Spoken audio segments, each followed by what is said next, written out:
I'm Chindo. I'm a product designer and a brand designer as well. I think I would like to touch a bit on how I got into this in the first place. It will help give some context to why we're here. I started designing in 2011. Growing up, I've always been artistic. I've always had this knack for drawing, sketching out things and the rest of it. But it wasn't until I got into university, University of Nigeria and Soka, where I was meant to study economics, that I got exposed to design. And I remember that day I went for a fellowship, a church fellowship actually. And there was this projector, they had these Bible verses, announcements and everything designed. And I was just staring at it. And once they were done, I just knew this thing was for me. So I walked up to the lady that handled the projection for that day and I said, hey, I want to do this. I want to learn how this works. And she said, oh, you might probably have to join the fellowship. I said, no problem. I will join anything. I would join anything to learn this. So that was how the journey began. So I joined and I was opportune to meet a couple of really good designers, some of whom helped me out initially, but for the most part, I was self-taught. So I would lock myself most days in the room. And the funny thing was that I didn't have a laptop in school. First year, second year, third year. It was my final year and I got a laptop. So for the most part, I had to be borrowing people's laptop, install the software on it, try to learn one or two and all that. And you can imagine how that was, because you take your friend's laptop and they want to use it and you're still using it or something. They have to call you or try to reach out to you and say, hey, I need my laptop. It wasn't the best experience, but I had to do that because I really wanted to learn this thing. So by the time I was in my third year, I actually went pro. I became a pro designer in my third year and started designing big time and charging money. At first, I was begging people to give me gigs. Let me do something for you. It's your birthday. Let me do something. And just, but when in my third year, I got to the point where, oh, you want to do this? Oh, it's 3K. Oh, it's 4K. Oh, it's 5K. And I started making small money. I was really excited. So it was, by the time I got my laptop in my final year in school, I was already a pro. So I just picked up the laptop and went down to work. So, but for most part in school, I was an economist by day and a designer by night. Youth service, the same thing. In my youth service, I tried as much as I could. I did a bit of tutoring. So I held design classes, taught people design and all that, some of whom are doing really well, working for some really big companies and all that. And came to Lagos, got my job with Huawei, and that was it. That was how the career basically shot off. But to be honest, even before I worked for any company, after graduating, after leaving school, I was a professional, but I was a brand and graphics designer. It was later on that I delved a bit into product design. Because of that background and the determination and perseverance I had to put, especially while in school, I think it helped shape how I look at design. Even made me a self-sufficient designer. And these days, I've gotten to a place where it's not about designing a poster or designing a logo or designing anything really anymore. It's more about looking at how design solves problems at scale for companies. So you put branding, you put product, you put marketing, you put all these things together. How can design come in at the decision level in a company to solve problems for them? That was part of what I did at Huawei, and then did that as well at Carbon before quitting 9 to 5 officially to now focus on running my own thing and seeing how it goes. Oh, okay. How do you sell yourself? The truth is, if you're a human being, you're already selling yourself. You, like, for instance, you reached out to me on LinkedIn and said, hey, I'm so and so person and I run so and so platform, and I want to get you on here to talk about your experience or what you think about this or that. That was sales. You're selling yourself. You're selling what you do. The thing is, we are probably not aware that it is sales at that level. We always feel is when money is involved or there is some kind of transactional value to it. that's when we are selling. So I think selling yourself should come from a place of you being able to carve out what you want to do with yourself first. So you decide that design is your thing. Yes.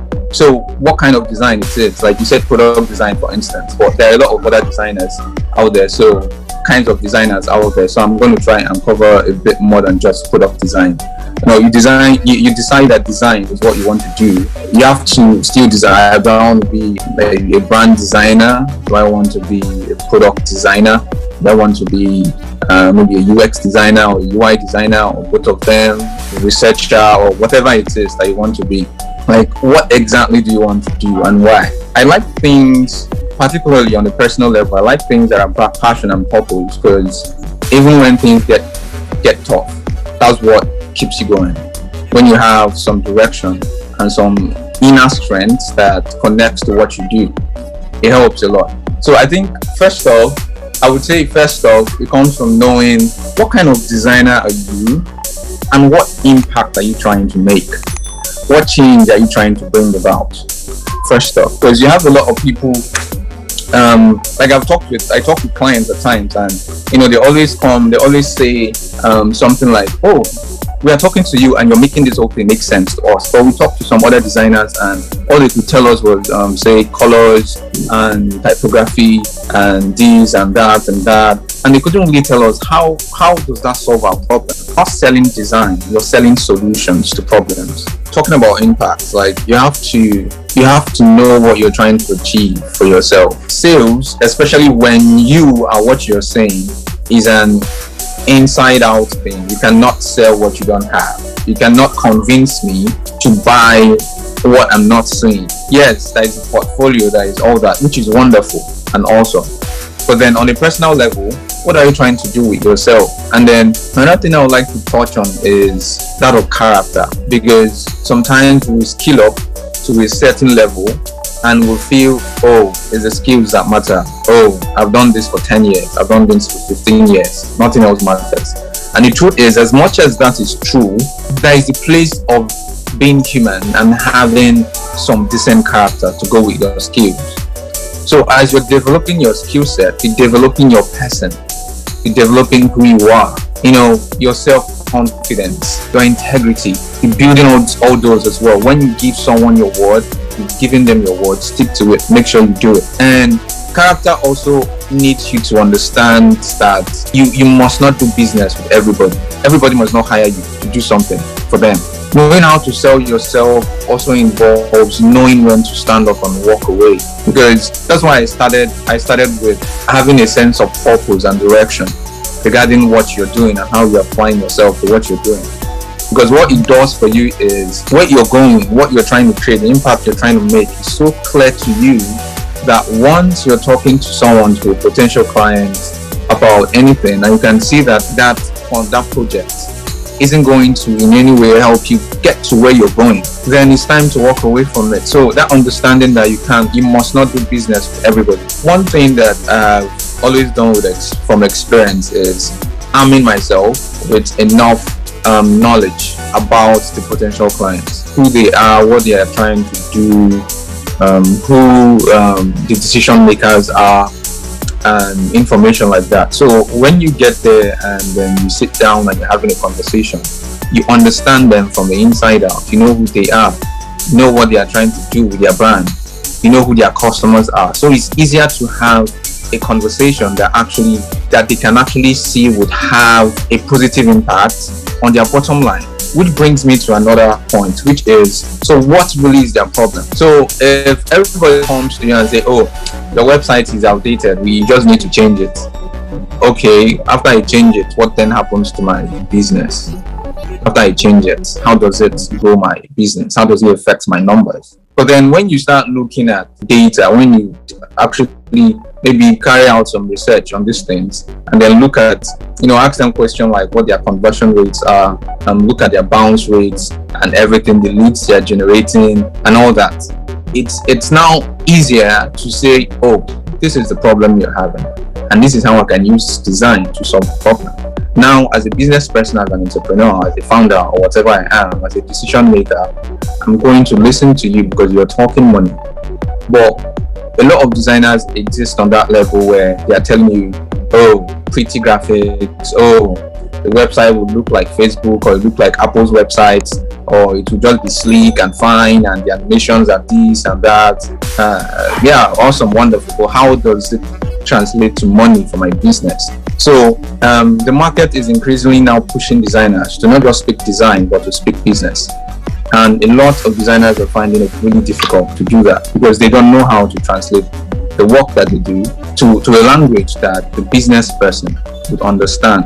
So that's one area that a designer can really focus on in helping sell him or herself.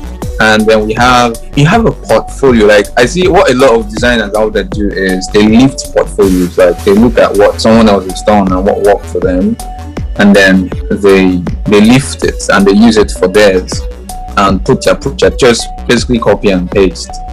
And as much as it's great and all, and it makes you look good to an extent, the whole thing, especially if you are a freelance designer, you want to infuse some sort of personality and character into not just your work, but into who you are as a person. I really may not find a designer's work awesome. It may not knock my socks off, but your character, your personality, your attitude, the way you approach work, the way you think, your thought process, these things can actually draw me to you. And if there is one thing I've learned, there is no one solution fits all approach. I think that's the way they say it. But there is no one approach to design.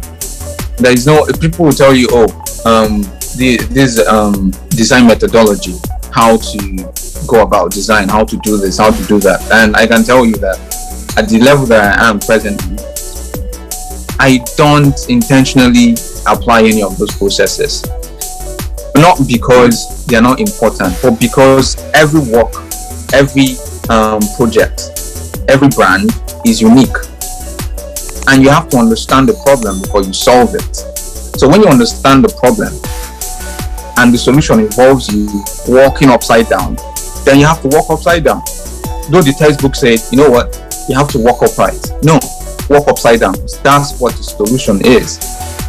So, we are so engrossed in making the work look perfect and well thought out and this and that we are trying to create what a lot of people out there have been doing. No, have some uniqueness in terms of your approach, in terms of how you think around problems, in terms of how you even convey, how you communicate, in terms of how you phrase your words, in terms of how you present both your work and yourself. It goes a long way, a really long way. And then work on your communication skills. It's very important. You should be able to communicate as fluently as possible. Because when a potential client asks you a question and then you start stuttering and no, that's not it. Yeah, exactly. That doesn't work. Learn to communicate as fluently as possible. Not just communicating. Know your numbers. Know the facts. If a brand is a client is saying, okay, so how would this help me? And you can't even maybe look at it directly and answer them. Have enough knowledge, have enough backlog of experience and stuff that you've come across or done that you say, oh, it was one so there was this, and then we did this for them, and then this was the result that led to this, that. And you're very precise, you're very straightforward and straight to the point with these things. It helps. Communication is really a big deal. And when you're talking to, say, a designer, and when you're talking to a CEO, they're not the same thing. A designer would be impressed with a lot of things that they're saying, but a CEO doesn't.